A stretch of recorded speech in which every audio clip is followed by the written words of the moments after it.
Hi friends, இன்றைக்கி tiffin பாக்ஸுக்கு ஒரு டிஃப்ரெண்ட்டான லஞ்ச் பாக்ஸ் ரெசிபி பார்க்கலாம். கருவேப்பிலை சாதமும் சோயா சாதம் எப்படி செய்கிறதுன்னு பார்க்கலாம். இதுக்கு கடாயில் 1 டீஸ்பூன் எண்ணெய் ஊற்றி அதில் 2 டீஸ்பூன் கடலைப்பருப்பு சேர்த்துக்கோங்க, 2 டீஸ்பூன் உளுந்தம்பருப்பு, கொஞ்சோண்டு சீரகம், ஒரு 4 வரமிளகாய், கொஞ்சோண்டு பெருங்காயம் இதெல்லாம் சேர்த்து நல்லா நிறம் மாறுற வரைக்கும் வறுத்து ஒரு தனியாக எடுத்து வச்சுக்கோங்க. இப்போ அதே கடாயில் 1 கப் அளவு கருவேப்பிலையை நல்லா கழுவி சுத்தம் பண்ணி எடுத்துட்டு இது நல்லா பொறுபொருன்னு வறுபடுற அளவுக்கு இதை நல்லா வறுத்து எடுத்துக்கலாம். இதுக்கு அதே எண்ணெயிலே வறுத்துக்கலாம் போதும். கொஞ்சோண்டு புளி சேர்த்துக்கோங்க.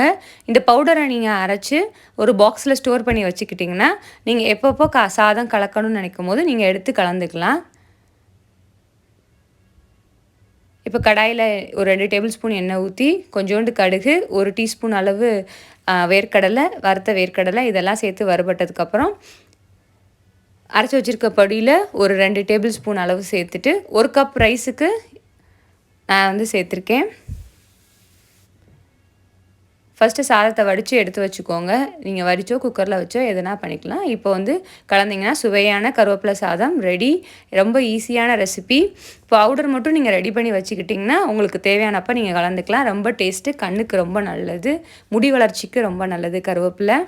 இப்போ சோயா ரைஸ் எப்படி செய்கிறதுன்னு பார்க்கலாம். இதுக்கு ஒரு மீடியம் சைஸ் தக்காளி, மீடியம் சைஸ் வெங்காயம், கேப்சிகம் பாதி, ஒரு 20 சோயாவை நல்லா உப்பு போட்டு வேக வச்சு எடுத்து வச்சுருக்கேன். இப்போ ஒரு கடாயில் எண்ணெய் ஊற்றிட்டு எண்ணெய் நல்லா சூடானதுக்கப்புறம் வெட்டி வச்சுருக்க வெங்காயத்தை சேர்த்து நல்லா வதக்கிக்கலாம். வெங்காயம் லைட்டாக கலர் மாறினதுக்கப்புறம் ஒரு 1/2 டீஸ்பூன் அளவு இஞ்சி பூண்டு பேஸ்ட்டு சேர்த்து அதையும் நல்லா வதக்கிக்கோங்க. இஞ்சி பூண்டு பேஸ்ட் நல்லா வதங்கினதுக்கப்புறம் அது பச்சை வாசனை போனதுக்கப்புறம் நான் வெட்டி வச்சுருக்கேன் கேப்சிகம் எல்லாத்தையும் நல்லா பொடியாக கட் பண்ணிக்கோங்க. அப்போ தான் ரைஸில் மிக்ஸ் பண்ணும்போது உங்களுக்கு நல்லா டேஸ்ட்டாக இருக்கும். வெட்டி வச்சுருக்க தக்காளி இது எல்லாத்தையும் சேர்த்து நல்லா வதக்கிக்கலாம். எல்லாம் நல்லா வதங்கினதுக்கப்புறம் ஒரு 1/4 டீஸ்பூன் அளவு மஞ்சத்தூள், ஒரு 1/4 டீஸ்பூன் அளவு காஷ்மீரி சில்லி பவுடர்,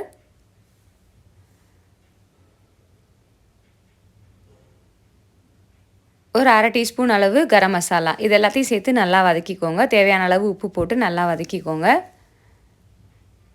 நல்லா வதங்கினதுக்கப்புறம் வேக வச்சுருக்க சோயாவை சேர்த்து கிளறி விட்டுக்கலாம். இது நல்லா கலந்ததுக்கப்புறம் இப்போ வேக வச்சுருக்க சாதத்தை சேர்த்துக்கலாம்.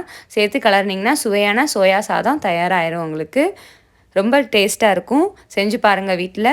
லைக் பண்ணுங்கள், ஷேர் பண்ணுங்கள், கமெண்ட் பண்ணுங்கள். மறக்காமல் அந்த சப்ஸ்கிரைப் பட்டனை தட்டி விட்டுருங்க.